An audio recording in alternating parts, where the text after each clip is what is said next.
हरिः ओम श्री गुरुभ्यो नमः. These slokas are recorded by separating the stanza word by word for easy learning. Please share your feedback in the comment. Kindly subscribe and share to others. Om Namo Bhagavate Vasudevaya. Om Namo Narayanaya. Sloka 10. O Lord of the universe, whoever takes complete refuge in you, giving up all other actions, no longer owes anything to the gods, sages, or ancestors. Even if that person has done wrong, you who live in their heart will destroy their sins. O Lord of Guruvayur, please remove the sufferings caused by my mistakes and fill me with devotion. ஸ்லோகம் 10. ஓ பிரபஞ்ச நாயகனே, உன்னில் முழுமையாக சரணாகதி அடைந்து மற்ற சகல செயல்களையும் துறந்தவர் தேவர்கள், முனிவர்கள், பித்ருக்கள் ஆகியோருக்கு எந்த கடனும் பட்டவராக இருக்க மாட்டார். அவர் தவறுகளை செய்திருந்தாலும் கூட அவருடைய இதயத்தில் வாசமாயிருக்கும் நீயே அந்த பாவங்களை அழித்தருளுவாய். குருவாயூரப்பா, என் தவறுகள் ஏற்படுத்திய துன்பங்களை நீக்கி என் உள்ளத்தில் பக்தியை நிரப்பி അരുൾവായ. 10. വിശ്വനാഥ, നിങ്ങൾ പൂർണ്ണ ശരണാഗതി ചെയ്തവരുടെ മറ്റെല്ലാ കർമ്മങ്ങളും ഉപേക്ഷിക്കുന്നവർക്ക്, ദേവന്മാർക്കും മഹർഷിമാർക്കും പിതൃക്കൾക്കും ഇനിയൊരു കടമയുമില്ല. അവർ തെറ്റുകൾ ചെയ്താലും അവരുടെ ഹൃദയത്തിൽ വസിക്കുന്ന നീ ആ പാപങ്ങളെ തന്നെ നശിപ്പിക്കും. ഗുരുവായൂരപ്പ, എന്റെ തെറ്റുകളാൽ ഉണ്ടായ ദുഃഖങ്ങളെ നീക്കിക്കളയണമേ. എന്നെ ഭക്തിയാൽ നിറയ്ക്കണമേ. श्रीमन्नारायणीयं दशकं 92 श्लोका 10. देवर्षीणां पितॄणाम् अपि न पुनः ऋणी. देवर्षीणां पितॄणामपि पुनर्ऋणी. देवर्षीणां पितॄणामपि न पुनर्ऋणी. देवर्षीणां पितॄणामपि न पुनर्ऋणी. किङ्करः वासभूमन्. किङ्करो वासभूमन्. किङ्करो वासभूमन्. किङ्करो वासभूमन्. देवर्षीणां पितॄणामपि न पुनर्ऋणी. किङ्करो वासभूमन्. देवर्षीणां पितॄणामपि न पुनर्ऋणी. किङ्करो वासभूमन्. देवर्षीणां पितॄणामपि न पुनर्ऋणी. किङ्करो वासभूमन्. यः असौ सर्वात्मना त्वां शरणमुपगतः. योऽसौ सर्वात्मना त्वां शरणमुपगतः. योऽसौ सर्वात्मना त्वां शरणमुपगतः. योऽसौ सर्वात्मना त्वां शरणमुपगतः. सर्वकृत्यानि हित्वा. सर्वकृत्यानि हित्वा. सर्वकृत्यानि हित्वा. योऽसौ सर्वात्मना त्वां शरणमुपगतः. सर्वकृत्यानि हित्वा. योऽसौ सर्वात्मना त्वां शरणमुपगतः. सर्वकृत्यानि हित्वा. योऽसौ सर्वात्मना त्वां शरणमुपगतः. सर्वकृत्यानि हित्वा. देवर्षीणां पितॄणामपि न पुनर्ऋणी. किङ्करो वासभूमन्. योऽसौ सर्वात्मना त्वां शरणमुपगतः. सर्वकृत्यानि हित्वा. देवर्षीणां पितॄणामपि न पुनर्ऋणी. किङ्करो वासभूमन्. योऽसौ सर्वात्मना त्वां शरणमुपगतः. सर्वकृत्यानि हित्वा. देवर्षीणां पितॄणामपि न पुनर्ऋणी. किङ्करो वासभूमन्. योऽसौ सर्वात्मना त्वां शरणमुपगतः. सर्वकृत्यानि हित्वा. तस्य उत्पन्नं विकर्म अपि अखिलम् अनुपदसि एव. तस्य उत्पन्नं विकर्म अपि अखिलम् अपनुदसि एव. तस्योत्पन्नं विकर्माप्यखिलमपनुदयस्येव. तस्योत्पन्नं विकर्माप्यखिलमपनुदयस्येव.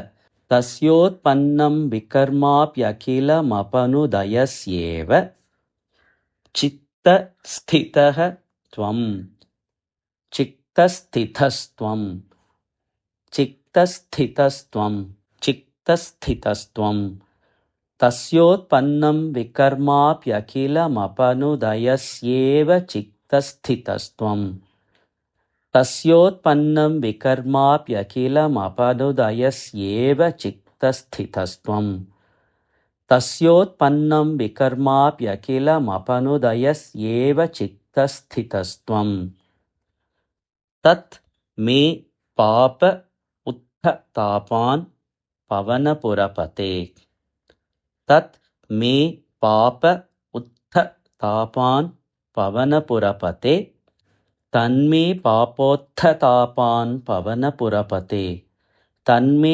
पापोत्थतापान् पवनपुरपते तन्मे पापोत्थतापान् पवनपुरपते रुन्धि भक्तिं प्रणीयाः रुन्धि भक्तिं प्रणीयाः रुन्धि भक्तिं प्रणीयाः तन्मे पापोत्थतापान् पवनपुरपते रुन्धि भक्तिं प्रणीयाः तन्मे पापोत्थतापान् पवनपुरपते रुन्धि भक्तिं प्रणीयाः तन्मे पापोत्थतापान् पवनपुरपते रुन्धि भक्तिं प्रणीयाः तस्योत्पन्नं विकर्माप्यखिलमपनुदयस्येव चित्तस्थितस्त्वं तन्मे पापोत्थतापान् पवनपुरपते रुन्धि भक्तिं प्रणीयाः तस्योत्पन्नं विकर्माप्यखिलमपनुदयस्येव चित्तस्थितस्त्वं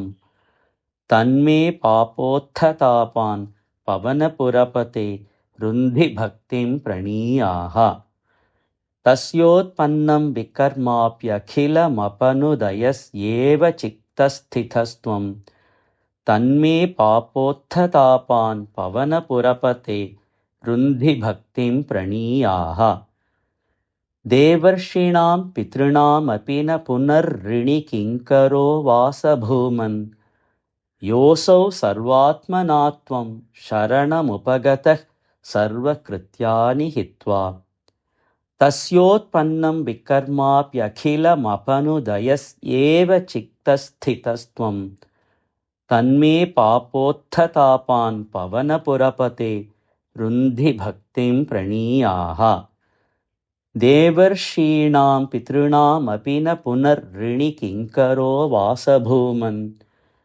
योऽसौ सर्वात्मना त्वां शरणमुपगतः सर्वकृत्यानि हित्वा तस्योत्पन्नं विकर्माप्यखिलमपनुदयस्येव चित्तस्थितस्त्वं तन्मे पापोत्थतापान् पवनपुरपते रुन्धि भक्तिं प्रणीयाः देवर्षीणां पितॄणामपि न पुनर्ऋणि किङ्करो वासभूमन् योऽसौ सर्वात्मना त्वां शरणमुपगतः सर्वकृत्यानि हित्वा तस्योत्पन्नं विकर्माप्यखिलमपनुदयस्येव चित्तस्थितस्त्वं तन्मे पापोत्थतापान् पवनपुरपते रुन्धि भक्तिं प्रणीयाः देवर्षीणां पितॄणामपि न पुनर्ऋणि किङ्करो वासभूमन् योऽसौ सर्वात्मना त्वां शरणमुपगतः सर्वकृत्यानि हित्वा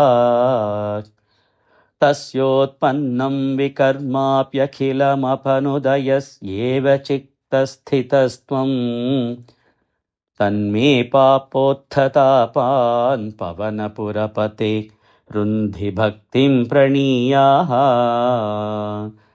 देवर्षीणां पितॄणामपि न पुनर्ऋणि किङ्करो वासभूमन् योऽसौ सर्वात्मना त्वां शरणमुपगतः सर्वकृत्यानि हित्वा तस्योत्पन्नं विकर्माप्यखिलमपनुदयस्येव चित्तस्थितस्त्वं तन्मे पापोत्थतापान् पवनपुरपते रुन्धि भक्तिं प्रणीयाः